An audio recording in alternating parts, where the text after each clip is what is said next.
Here we are, 19. The men. Quantas. How many? Here's an adjective. Ooh, quantas. Tantas. I got a nice correlative business. The men. I'm going to go right to this clause. That's right.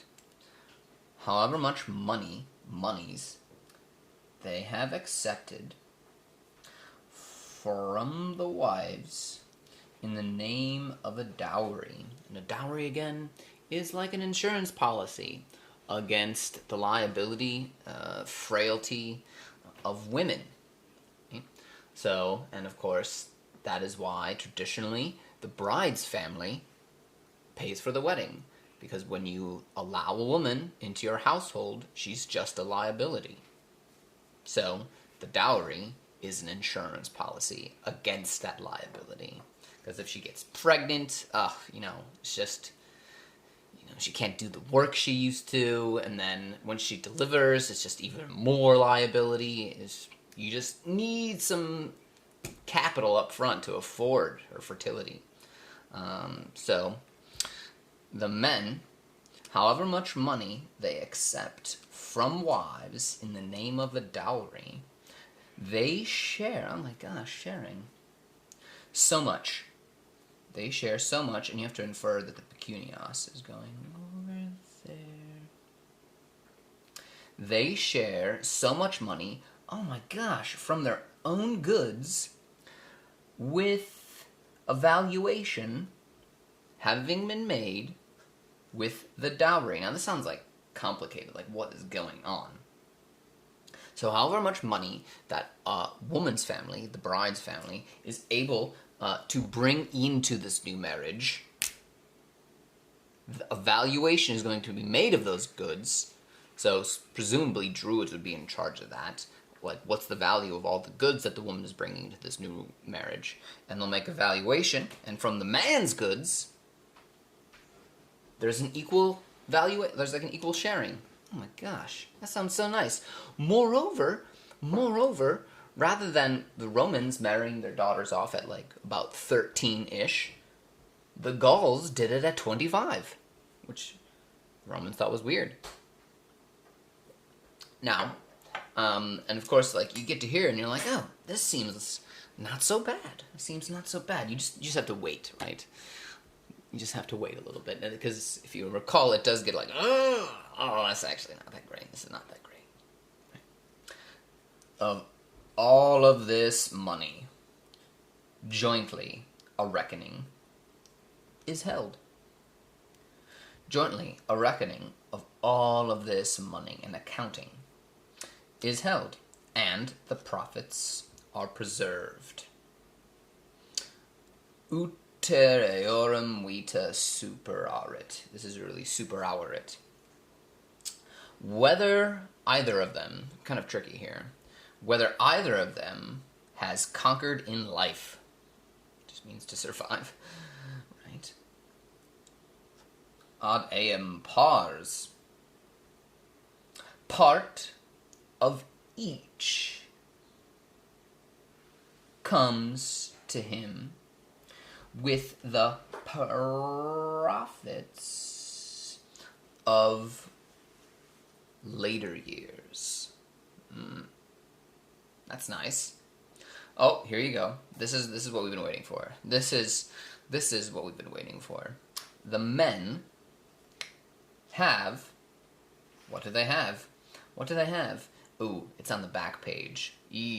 Uh-oh. So, I'm just going to tell you, I'm going to flip it, and like, oh yeah, you can see you have your own copy. It is potestatem. Potestatem. They have the potestatem.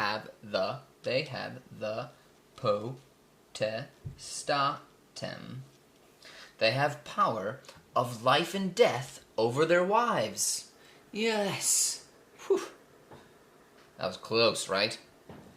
Just as over their, yes, in here, we're doing over.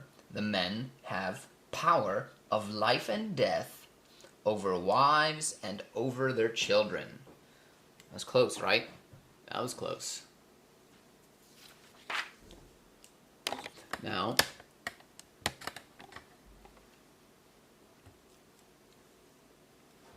let's keep going on. Almost done. See, this is the last paragraph we have to get to.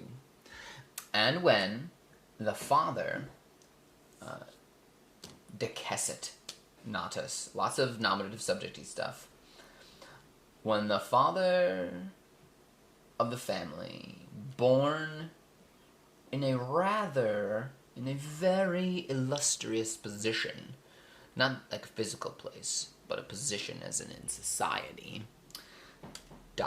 has died.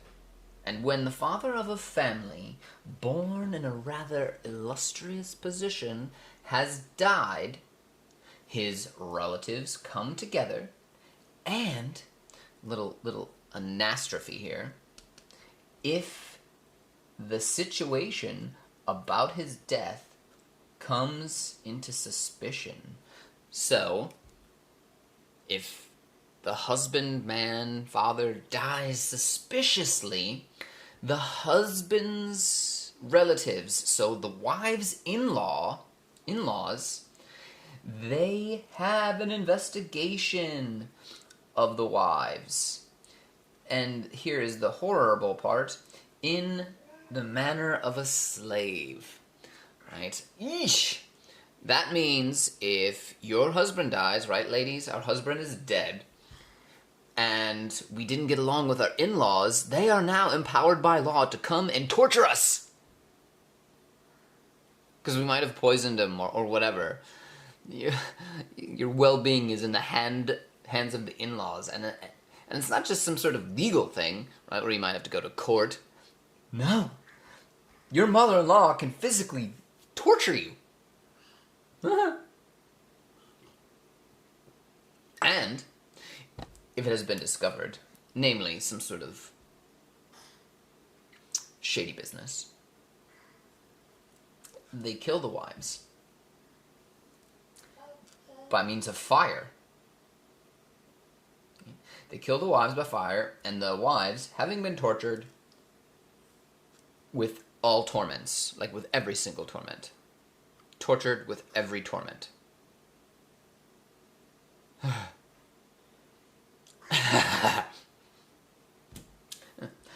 A little bit abrupt transition here, right? The funerals are magnificent for, there is the word cultu again, for the culture of the Gauls. And they are sumptuous, luxurious. And they judge that, tricky here, and they judge everything